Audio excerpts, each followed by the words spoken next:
So yes, we're gonna clean the engine bay on the MK 6.5 1.8 TSI.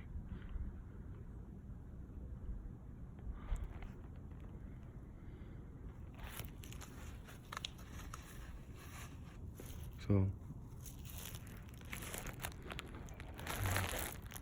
on the video that I was looking at, they said that this is okay to use. The grease here, and you're supposed to spray, but I'm still skeptical. Oh wait, I still have to put these bags. Don't forget to cover your battery. And then get like a toothbrush or something, and then get in between there.